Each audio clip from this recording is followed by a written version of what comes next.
What if I told you that some houses don't just contain memories, they consume souls? What if the American dream of homeownership could become your most terrifying nightmare?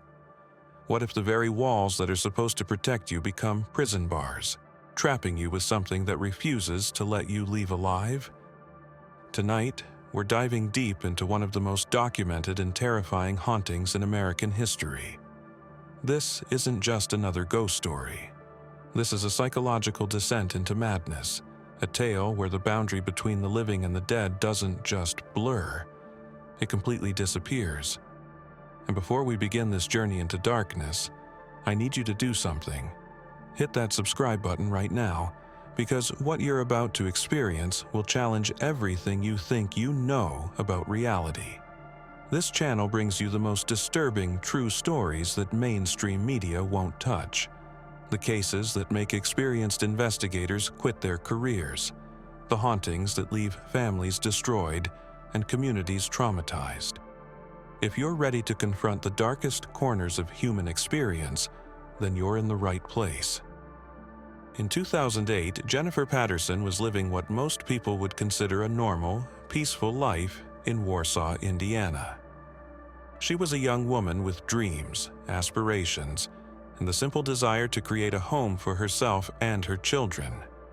Warsaw, Indiana, a quiet Midwestern town where nothing extraordinary ever happens, where neighbors know each other's names, where the most exciting event might be the annual county fair.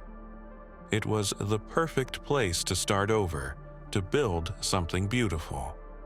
But Jennifer Patterson was about to discover that some places are stained with a darkness so profound that it seeps into the very foundation of reality itself. The house on County Road 100 South seemed like a gift from heaven. Spacious, affordable, with enough room for Jennifer's growing family.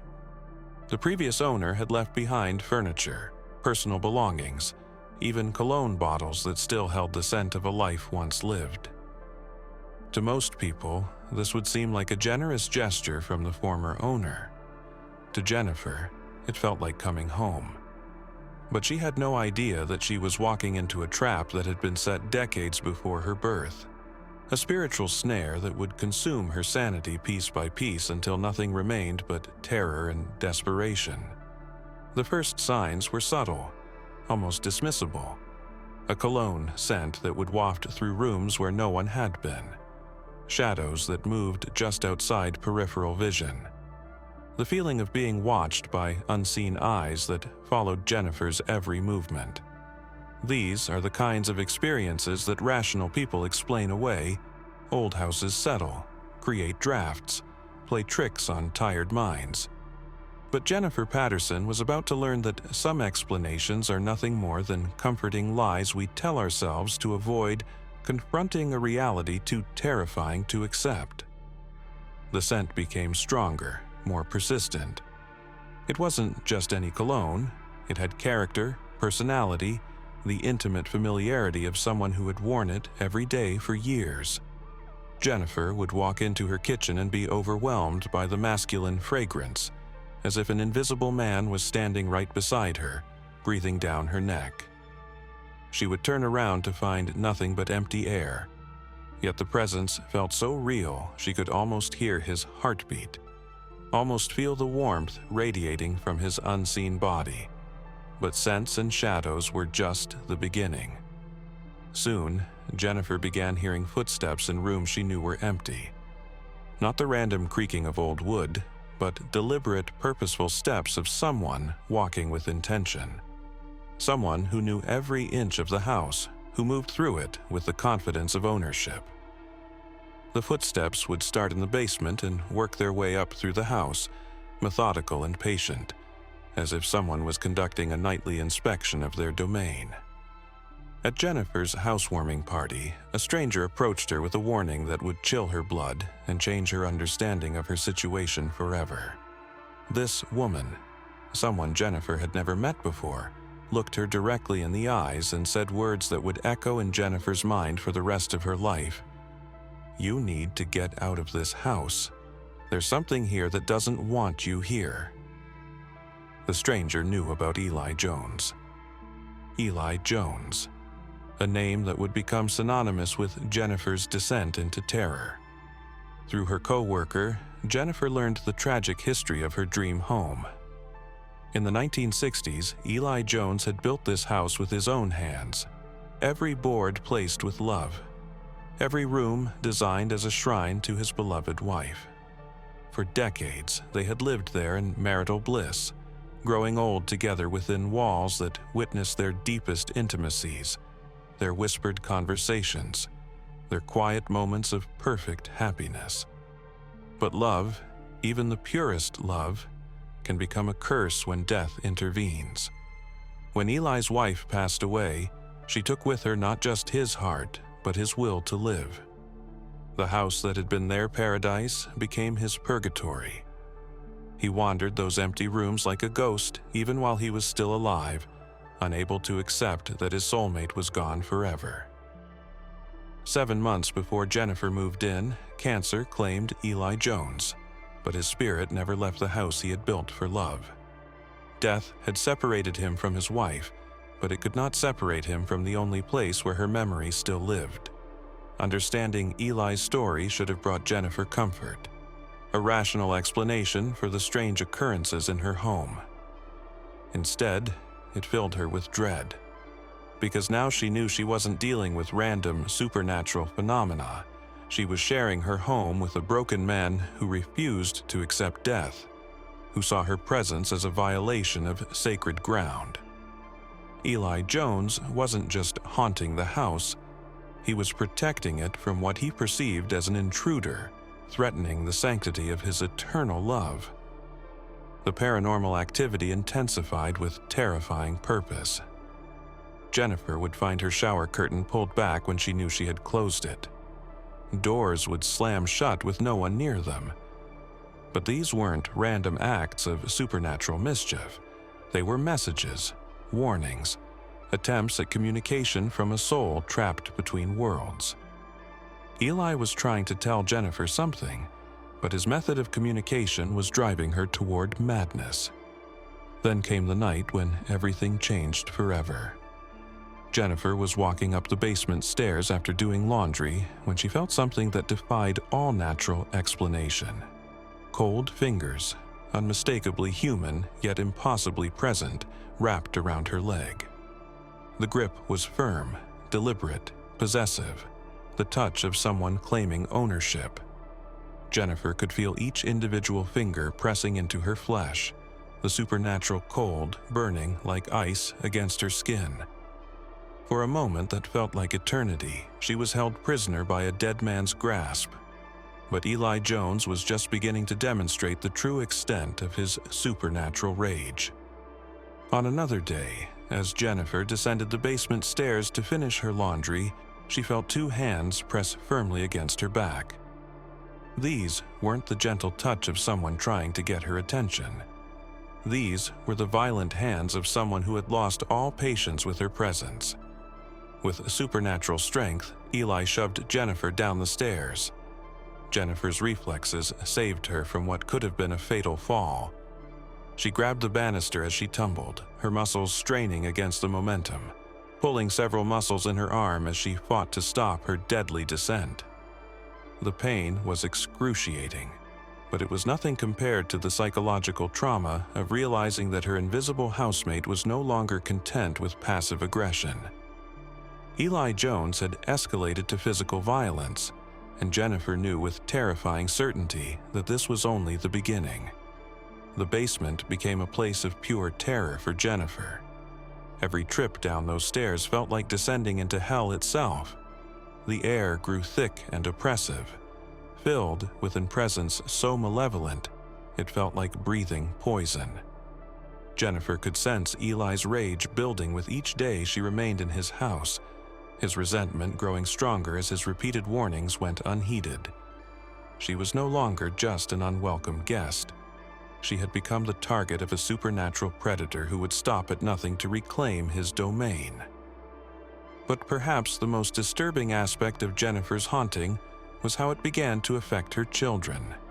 Children, with their innocent openness to the supernatural world, often see and experience things that adults dismiss or rationalize away. Jennifer's children were no exception. They began exhibiting behavior that chilled Jennifer to her very core, behavior that suggested they were not just witnessing supernatural phenomena, but actively interacting with Eli's spirit. One day, Jennifer found her children sitting against a wall, reading aloud to what appeared to be empty air. But their eyes followed something invisible, their voices directed toward a presence only they could see. When Jennifer asked who they were reading to, the children spoke with matter-of-fact innocence about the man who liked to listen to stories. The same man, they explained, who walked through their rooms at night, who stood at the foot of their beds watching them sleep, who whispered their names in the darkness. For Jennifer, this was the final straw. She could endure supernatural terror directed at herself, could rationalize and cope with being the target of a supernatural entity's rage. But watching her innocent children become pawns in Eli Jones's supernatural game was unbearable. The protective instincts of motherhood overrode her fear, replacing terror with determination. Jennifer knew she had to get her family out of that house before Eli's influence over her children became something far more sinister than bedtime stories. Desperate for answers and validation, Jennifer contacted the Fort Wayne Shadow Chasers, a paranormal investigation team known for their scientific approach to supernatural phenomena. When the investigators arrived at the house on County Road 100 South, they immediately detected what they described as one of the most active supernatural environments they had ever encountered. Their electromagnetic field detectors went haywire. Their recording equipment captured voices speaking from empty rooms, and their thermal cameras detected temperature anomalies that defied logical explanation. The photographic evidence they collected was particularly disturbing.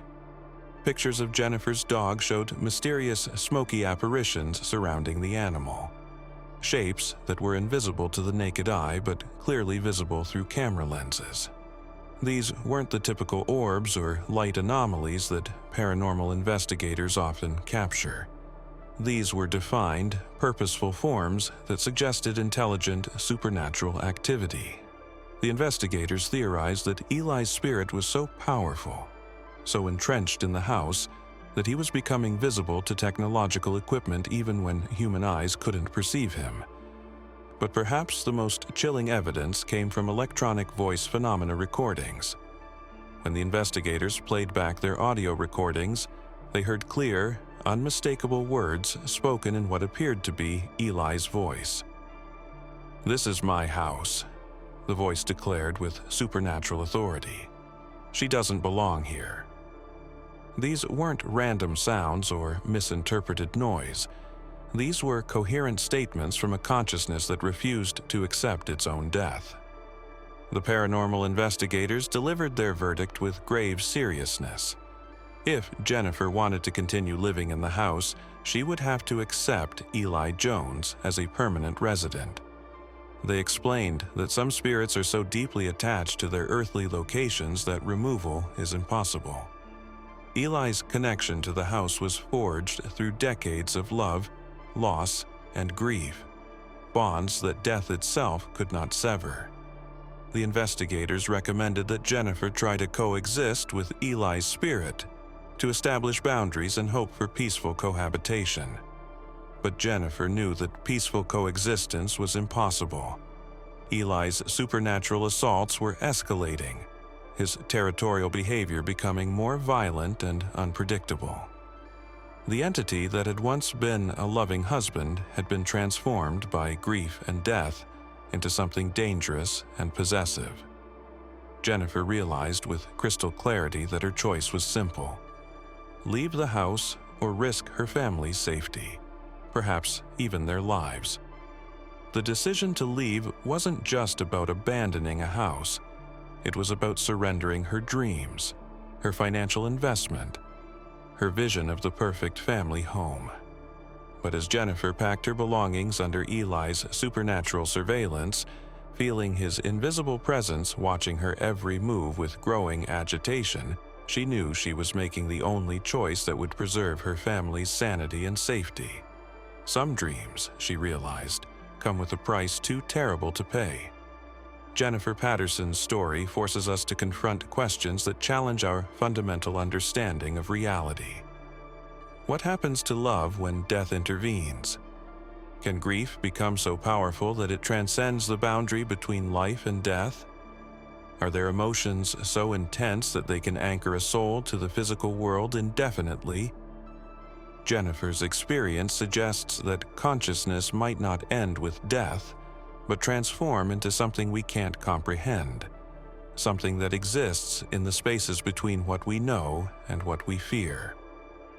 The most terrifying aspect of Jennifer's haunting isn't the supernatural phenomena itself, but what it implies about the nature of human attachment and the persistence of consciousness beyond death.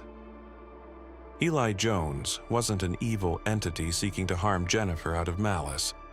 He was a broken soul, clinging to the only physical connection he had to his lost love.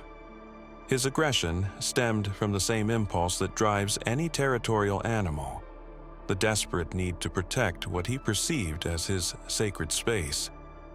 This realization transforms Jennifer's story from a simple haunting narrative into an existential horror that questions the very nature of love, loss, and human consciousness. If love can survive death, what else might persist beyond the grave? If consciousness can become trapped between worlds, what does this say about the nature of existence itself? Jennifer Patterson's experience forces us to consider the possibility that death might not be the definitive end we assume it to be, but rather a transformation into something we cannot predict or control. Today, Jennifer Patterson continues to share her story through her podcast, The United States of Paranormal, helping other people who have experienced similar supernatural encounters. Her courage in speaking publicly about her experience has provided validation for countless individuals who have faced supernatural phenomena but felt unable to discuss their experiences due to fear of ridicule or disbelief. Jennifer's story has become more than just a personal account of a haunting. It has become a beacon for others trapped in their own supernatural nightmares. The house on County Road 100 South still stands, but it remains empty. Local real estate agents report that the property is virtually unsellable, despite its attractive features and reasonable price. Word of Jennifer's experience has spread throughout the Warsaw community, creating a supernatural stigma that no amount of renovation or price reduction can overcome. The house has become a monument to the power of human attachment and the terrifying possibility that some bonds are stronger than death itself. Perhaps the most disturbing question raised by Jennifer's experience is this: if Eli Jones's spirit remains trapped in that house, waiting for someone brave enough or foolish enough to challenge his claim to the property, what happens to the next family who decides to call that place home? Are there other houses across America where grieving spirits hold vigil over empty rooms, where love has transformed into something monstrous through the alchemy of death and loss? Jennifer's story suggests that the American dream of homeownership might come with risks we never considered. Risks that extend far beyond mortgage payments and property taxes. Jennifer Patterson's haunting forces us to confront uncomfortable truths about the nature of human consciousness and the possibility that our understanding of death is fundamentally flawed. If Eli's love for his wife was strong enough to anchor his spirit to the physical world after death, what does this say about the power of human emotion? Are we carrying within ourselves forces so powerful that they can transcend the boundary between life and death? And if consciousness can persist beyond physical death, are we truly prepared for what that might mean? The existential horror of Jennifer's story lies not in supernatural phenomena, but in its implications for human psychology and the nature of attachment. Eli Jones represents the dark side of unconditional love. Love that becomes possession, devotion that transforms into obsession, commitment that evolves into control. His behavior toward Jennifer mirrors patterns seen in toxic relationships among the living. Territorial behavior, attempts at isolation, escalating aggression when boundaries are challenged. Death had not freed Eli from these destructive patterns. It had amplified them beyond all human comprehension. What makes Jennifer's case particularly disturbing is how it challenges our scientific understanding of consciousness and physical reality. The physical contact she experienced, the cold fingers gripping her leg, the hands pushing her down the stairs, suggests that consciousness can somehow interact with the physical world even without a physical body. This possibility undermines our fundamental assumptions about the relationship between mind and matter, consciousness and corporeality. The electromagnetic field anomalies detected by paranormal investigators add another layer of mystery. If consciousness can generate electromagnetic signatures detectable by modern equipment, what does this tell us about the nature of human awareness? Are we electromagnetic beings whose existence transcends physical death? Or are we witnessing something even more extraordinary? The birth of new forms of existence that emerge when human consciousness refuses to accept termination. Jennifer's story connects to a broader pattern of supernatural experiences reported across cultures and throughout history.